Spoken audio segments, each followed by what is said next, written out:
Bitcoin is one of those really geeky, complex subjects, a bit like trying to explain to someone the internet before they started using emails and websites and web browsers and social networks.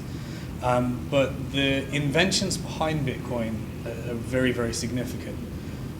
It invented three things. One was a system whereby all financial transactions are reported on a transparent ledger. So if you go to a bank, then it's all a private ledger. But Bitcoin is an open network, so anyone can actually download the history of every transaction. The second thing it invented was the largest network of computers in the world. So Bitcoin is powered not by one computer or one system like a bank might. It's powered by hundreds of thousands of computers all around the world who are all plugged together. And the combination of all those computers has actually created the largest supercomputer in the world. It's a very significantly sized computer. The third thing it invented was a kind of a system for how money is created in a transparent way, where you would know the monetary policy and the money supply at any moment in time. So with traditional central banks, they kind of adjust their policy of how money is created over time.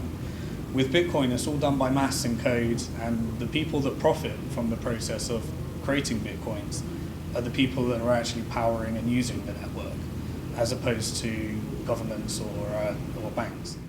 When Bitcoin originally came out, it didn't really have a price. So the original price of Bitcoin was, there's a famous blog on the Bitcoin forum, where a user managed to persuade a company to accept 10,000 Bitcoins for a pizza, which later was worth $3 million or something like that for a pizza. And so there was no price discovery. And then a company called Mt. Gox came along, and you may have heard of, and they created the first mechanism by where you can exchange Bitcoins for dollars. And what that did is it created price discovery. So traditional currencies are always priced against each other, and it allows you to have a market price for that. And so Mt. Gox created this exchange, which later became the largest exchange, which later went bust, whereby anyone could exchange their Bitcoins for dollars. It was a hugely valuable service at the time, but it turned out that they were implementing banking type systems, i.e., the people that were depositing their coins were giving the exchange all the details they need to steal their money. Now, Bitcoin doesn't require you to do that. You can exchange without giving people details to steal your money. This exchange required you to give those details, and so eventually they stole the money, allegedly. And the exchange went bust because of that, and whether they ran away with the money or not. And now there's been lots of different exchanges. Now, you can now exchange pretty much your Bitcoins for most currencies around the world, which allows you to go in and out of Bitcoin. For example, I could, this is, for example, my debit card, and I've deposited some Bitcoins on this debit card, and they're exchanged for Hong Kong dollars, and I can spend this anywhere that accepts a card. And so that's why an exchange is needed. It's a hugely valuable service. However, many of the exchanges aren't utilizing the full potential of the transparent network. So you have to be very, very careful which exchanges you're using.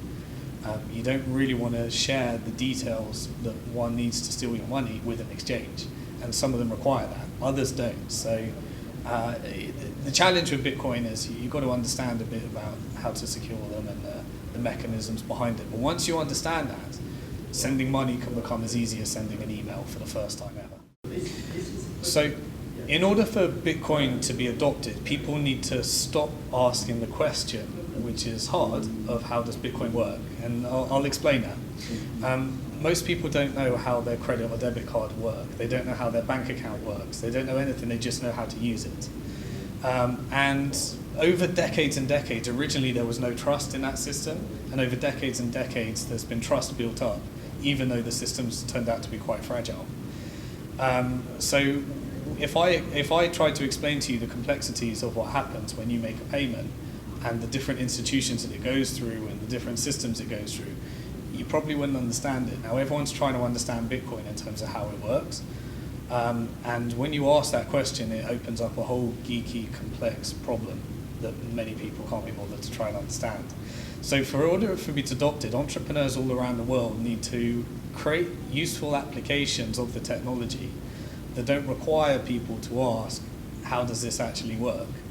And they just create value and utility.